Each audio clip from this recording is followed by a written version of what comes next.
What's up, y'all? So, as you can see, we're outside, fire pit's on. It's a rarity here in Florida, but we gotta take every opportunity we can to do something as nice as this.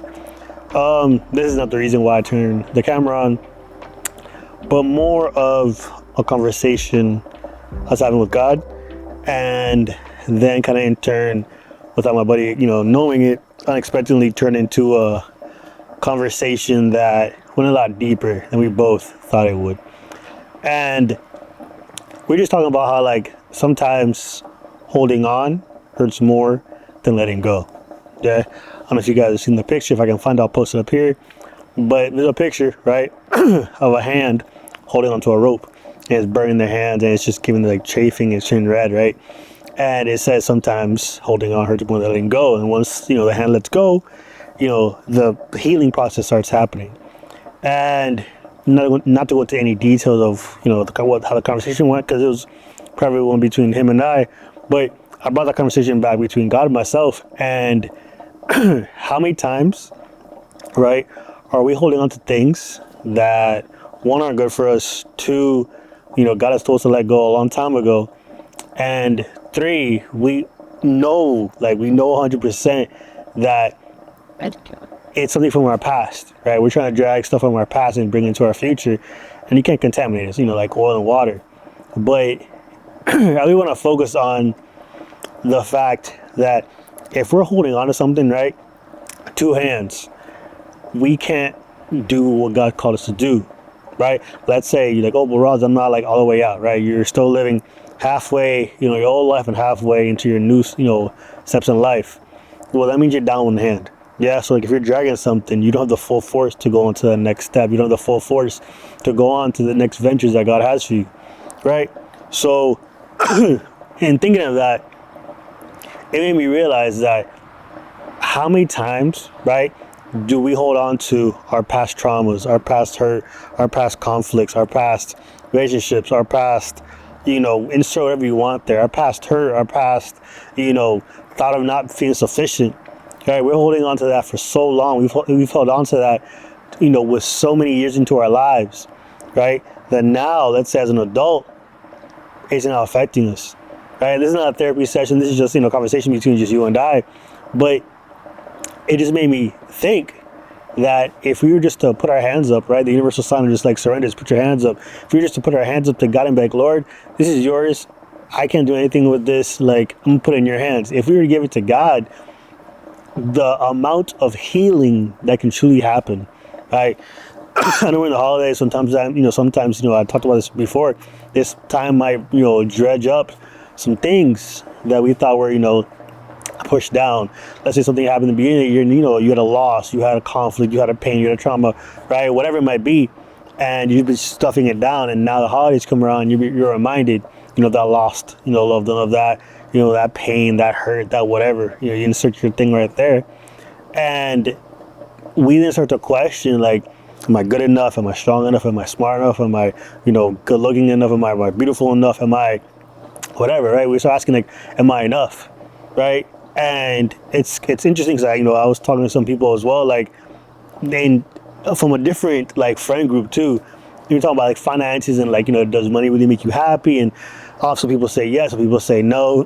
Some people say, obviously, money is the root of all evil. Some people say that, money is only temporary. And that is, everyone has their own, outlook on that.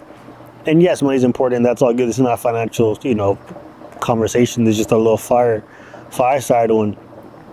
But if we're always, right, looking at everyone else, looking at what they have, what she has, but they have this house, they have this relationship, they have their stuff together, they have all this, right? And we can't focus on bettering what we have first, right? It's real easy to go and, like, look at everywhere else, and real easy to go and point out all the negative things in our lives. But what if I give you this exercise, right? Go and write down, 5 things you like about yourself, right? Is it easier to do that than it is to write about all the negatives? If you look at it in your sheet that you have on paper, right, it's full of like 20 negatives and you have like 3 positives, that's not balanced out. We all have our issues, we all have our problems, but then what are you doing to better that? And then I would challenge you this, and this is obviously not doing homework, but then look at the negative things.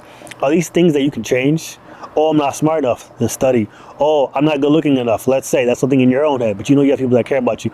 Oh, you know what? I'm not financially where I want to be. All right, so let's put work into it. Yeah, don't look at it as a list of all these negatives. Look at it as opportunities. Like, oh man, you know what? All right, so my money isn't where it needs to be. All right, cool. So let me go, work extra hard. Let me pick up that overtime. Let me pick up that other job. Let me pick up that other client. Oh, hey, you know what? I'm not fitness wise, in the body that I want to look like. All right, cool. Let's hit the gym. Oh man, you know what? I don't feel like I'm smart enough. All right, let's start reading about that subject. Right? We get so preoccupied in what is physical and what is tangible to us. And again, that's very important. Like, to know, okay, cool. I have a nice home. I have, this nice car, this nice whatever, right? But if all that were to go away and you're left with what you have, right? What it's innately part of you, would you still be happy? That's a question, right? That's a really interesting question. If everything was taken away from you physically, right? All the physical things, finances, the cars, the whatever, the luxury, all that were taken away. And you're left with what just makes you you. Would you be happy with you? Right? Would you? And this is a question I remember I posed to the fam not too long ago in another, podcast. Would you let someone talk about your best friend, right? Or have your friend talk about themselves the way you talk about yourself? Oh, I'm so stupid. Oh, I'm so dumb. Or I'm so ugly. Or I'm so this. Would you allow your friend to say that about themselves, right? Would you allow someone to talk about that about your best friend? You wouldn't, right? So then why do you allow yourself to talk about yourself that way? Why do you allow yourself to not talk negatively about you? Why do you allow yourself to get to that point? You wouldn't let someone else talk about your mom like that, about your dad like that, about your brother, about your sister, about your girlfriend, boyfriend, but it's okay to talk about like that about yourself? Come on, like that, that for me is always an interesting exercise, because everyone's real quick, and again, I'm putting myself in that category too, where it's like, oh, well, this isn't happening, and that's not happening, and like everything's like really quick to point out the negatives. But what about the positives, right? What about the great things that are happening? What about like the positive things that are happening in your life? What about that? Yeah, when we really allow ourselves to go and focus and hone in on the positive things in our lives, on the great things that are happening in our lives, we're gonna look at it like, you know what? I'm not that bad. You know what? I know I can do this. I might not have this exactly the way it's set up that I want it to be, but I have this going on for myself. Yeah, that's what you want to leave with you guys, is just to be able to go and to understand that you have so much more to offer if you just allow yourself to just really focus in and really dial it in and really allow yourself to be like, you know what? I might not be where I'm at right now, but I know if I keep on pushing, if I keep on giving it to God, if I keep on just striving and giving everything I can and giving the best I can, God's going to take care of the rest, right? A friend of mine posted this the other day. If God's not in a rush, why are you? Right? Like I didn't say as eloquently as she did, but like, it's interesting, right? Like we're in this big old rush of like, oh, I have to get here. I need to be married and have financially stable and have all this stuff by this age. Or I need to be, at this place in my life. Or, oh, but this person is younger than me and they already have everything set up. If God's not in a rush, why are you? Like, why are you rushing things? Yeah? Why? Because, statistically everything should be that way. Obviously, I'm not saying we shouldn't want better for ourselves. I'm not saying that we shouldn't strive for greatness. I'm not saying that we shouldn't give every last ounce, to go full send. What I am saying is stop looking at everybody else. Look inside. See that you bring so much worth to the world. You bring so much value to the people around you. You bring so much love to your friend group. You bring so much to the table. Don't be afraid to eat alone. Maybe people might not understand exactly what you're going through, or might not understand like where you're going, but that's okay. God didn't give them vision. God gave it to you. So keep pushing, keep striving. Yeah? I love you guys. Don't forget to like, comment, subscribe, hit the notification bell so you don't miss any of these talks. It's a little fireside talk. It's a little, something a little different, something that I really wanted to go and just try out. Decided to just go and, mount the camera up, grab a couple of quick lights, and the fire pit on, and yeah. Hopefully you guys liked it. Hopefully this one we have a title. We'll just call it like a fireside chat. But yeah, I love you guys. Like I said, don't forget to like, comment, subscribe, and stay safe. Keep getting after it. Stay hungry. Stay creative. Make it the best day ever. Yeah. See you in the next one.